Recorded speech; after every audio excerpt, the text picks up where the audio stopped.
ಮತ್ತೊಂದು ಕಡೆ ರಾಜ್ಯದಲ್ಲಿ ಈ ಯಂಗ್ ಜನರೇಷನ್ನ ಮಂದಿ ಹೃದಯಾಘಾತಕ್ಕೆ ಬಲಿಯಾಗ್ತಾ ಇರುವಂಥ ಸರಣಿ ಕೂಡ ಮುಂದುವರಿತಾರೆ.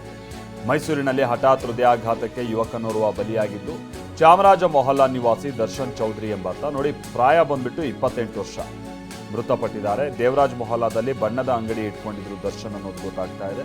ನಿನ್ನೆ ರಾತ್ರಿ ದರ್ಶನ್ ಅವರಿಗೆ ದಿಢೀರ್ ಅಂತ ಎದೆನೋವು ಕಾಣಿಸ್ಕೊಂಡಿದೆ. ಕೂಡಲೇ ದರ್ಶನ್ರನ್ನ ಆಸ್ಪತ್ರೆಗೆ ಕರೆದೊಯ್ದು ಪೋಷಕರು ಚಿಕಿತ್ಸೆ ಕೊಡಿಸುವ ಪ್ರಯತ್ನವನ್ನ ಪಟ್ಟಿದ್ದಾರೆ, ಆದರೆ ಸಾಧ್ಯ ಆಗಿಲ್ಲ. ಹಾಸ್ಪಿಟಾಲಿಟಿ ಕ್ಷೇತ್ರದಲ್ಲಿ ಜಾಗತಿಕ ವೃತ್ತಿಯ ಕನಸು ಇದೆಯಾ? ಜಾಗತಿಕ ಅಧ್ಯಯನ ಉದ್ಯೋಗ ಅವಕಾಶಗಳೊಂದಿಗೆ ಭಾರತದ ನಂಬರ್ 1 IIHM ನಲ್ಲಿ ಓದಿ ಪ್ರವೇಶ ಆರಂಭವಾಗಿದೆ. ಈಗಲೇ ಸೇರಿ.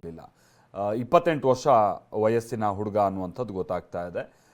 ಇನ್ನೊಂದು ಸಂಗತಿ ಏನು ಅಂತ ಅಂದರೆ, ಚಿಕ್ಕ ವಯಸ್ಸಿನಲ್ಲೇ ಹೃದಯಾಘಾತಕ್ಕೆ ಈಡಾಗ್ತಾ ಇರೋದಕ್ಕೆ ಕಾರಣ ಅಂತ ನಮ್ಮ ಲೈಫ್ ಸ್ಟೈಲಲ್ಲಿ ಬಹಳ ಬದಲಾವಣೆ ಆಗ್ತಾ ಇರುವಂಥದ್ದು ಅಂತ ವೈದ್ಯರು ಹೇಳ್ತಾ ಇದ್ದಾರೆ. ನಿಯಮಿತವಾದಂಥ ವ್ಯಾಯಾಮ, ಅಚ್ಚುಕಟ್ಟಾದಂಥ ಆಹಾರ, ಇದು ಎರಡರ ಕಡೆಗೂ ಕೂಡ ನಾವು ಗಮನ ಕೊಡಬೇಕಿದೆ. ಅತಿಯಾದಂಥ ಸ್ಟ್ರೆಸ್ಸು, ಆಮೇಲೆ ಏನಾದರೂ ದೇಹದಲ್ಲಿ ಸಣ್ಣ ಪುಟ್ಟ ಬದಲಾವಣೆ ಆಗೋದು, ಹೃದಯಕ್ಕೆ ಸಂಬಂಧಪಟ್ಟ ಹಾಗೆ ಆ ಎದೆ ಭಾಗದಲ್ಲಿ ಏನಾದರೂ ನೋವು ಈ ಥರದ್ದೆಲ್ಲ ಕಾಣಿಸ್ಕೊಂಡಾಗ ಗ್ಯಾಸ್ಟ್ರಿಕ್ಕೋ ಮತ್ತೊಂದು ಅಂಥೇಳಿ ನೆಗ್ಲೆಕ್ಟ್ ಮಾಡೋಕ್ಕೆ ಹೋಗಬಾರ್ದು. ಹಾಗಂತ ಪ್ರತಿ ಏನು ಎದೆ ಭಾಗದಲ್ಲಿ ನೋವು ಕೂಡ ಇದು ಹೃದಯಾಘಾತನೆ ಅಂತ ನಾವು ಭಯ ಪಡೋದು ಕೂಡ ಬೇಡ. ಹಾಗಂತ ಎಚ್ಚರಿಕೆ ಬಹಳ ಅಗತ್ಯ ಅನ್ನುವಂಥದ್ದು. ಈ ರೀತಿಯಾದಂಥ ಸಾವುಗಳು ಏನಾಗ್ತಾ ಇದೆ ಇದರಿಂದ ನಾವು ಗಮನಕ್ಕೆ ತರಬೇಕು. ಬಹಳ ಭಯ ಪಡುವಂಥ ಅವಶ್ಯಕತೆ ಇಲ್ಲ. ಮೈಸೂರಿನಲ್ಲಿ ಹಠಾತ್ ಹೃದಯಾಘಾತಕ್ಕೆ ಯುವಕನೋರ್ವ ಬಲಿಯಾಗಿರುವಂತಹ ಘಟನೆ ನಡೆದಿದೆ. ಚಾಮರಾಜ ಮೊಹಲ್ಲಾದ ನಿವಾಸಿ 28 ವರ್ಷದ ದರ್ಶನ್ ಚೌಧರಿ ಹಠಾತ್ ನಿಧನವಾಗಿದ್ದಾರೆ.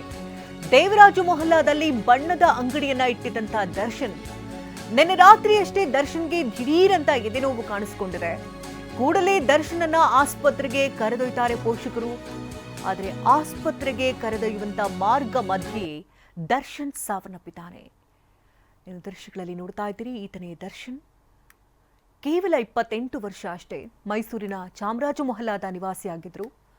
ದೇವರಾಜ ಮೊಹಲ್ಲಾದಲ್ಲಿ ಬಣ್ಣದ ಅಂಗಡಿಯನ್ನ ಇಟ್ಕೊಂಡಿದ್ದಂತಹ ದರ್ಶನ್ ನಿನ್ನೆ ಏಕಾಏಕಿ ದಿಢೀರ್ ಅಂತ ಎದೆನೋವು ಕಾಣಿಸ್ಕೊಳ್ತಂತೆ.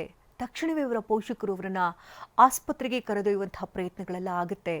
ನೀನು ಆಸ್ಪತ್ರೆ ರೀಚ್ ಆಗಬೇಕು ಅನ್ನೋಷ್ಟರಲ್ಲಿ ಹೃದಯಾಘಾತದಿಂದ ಮೃತಪಟ್ಟಿದ್ದಾರೆ.